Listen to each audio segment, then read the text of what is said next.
is special. Dangerous Martin, Dangerous Tyra Records. Junior, Jini.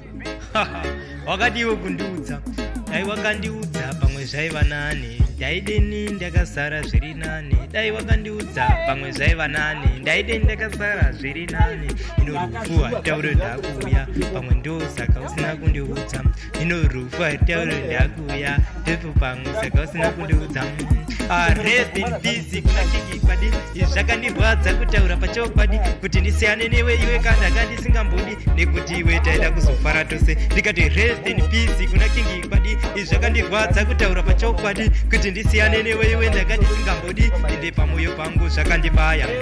King Kwadi zvakandirwadza pamoyo ndisingadeka kuti iwe newe tisiyane. Taida kuti tizoimba tose kudenja smart takarova smart tichifadza edu kamafanzi tiri pastage tichiroka dance tichiparirwa kakoko kudhanzi wayase ndi junior chocho. Ndikati rest in peace kuna King Kwadi.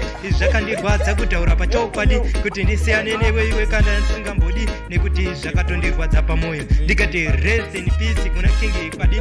Zvakandirwadza kutaura pachokwadi kuti ndisiyane newe kana ndisingambodi zvakandirwadza pamoyo.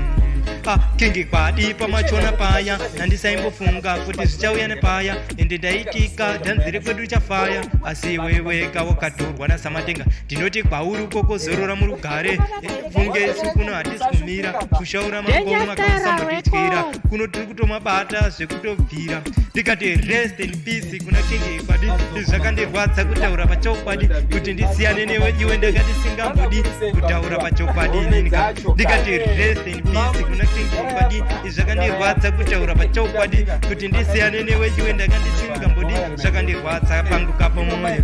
King Kwadi shuwa wakatoenda iri hama yangu handisaifunga kuti izvi ndo zvichaitika hangu asi ndakungotambira kutonga kamatenga. Yostese nzira nditeseka tichatotevera chero hedu takambosara tichirira asi tichikutotevera wayase polling yamaselekta. King Kwadi ndanga ndisingambodi zvakandirwadza pachokwadi. Rest in peace kuna King Kwadi. Zvakandirwadza kutaura pachokwadi kuti ndisiyane newe iwe kana ndisingambodi zvakandirwadza pamoyo wangu inini. King Kwadi wakandirwadza pamoyo iwewe kazvo wakatondiita yetova hondo yepachimoyo wayase pulling yamaselekta Dangerous Martin Dangerous Tyra Records waya vikeke ndostudio mchoro pano pa Dangerous Tyra. Rest in peace kuna King Kwadi. Zvakandirwadza kutaura pachokwadi kuti ndisiyane newe iwe ndisingambodi Dangerous Tyra Records. ndanga ndisingambodi. Rest in peace.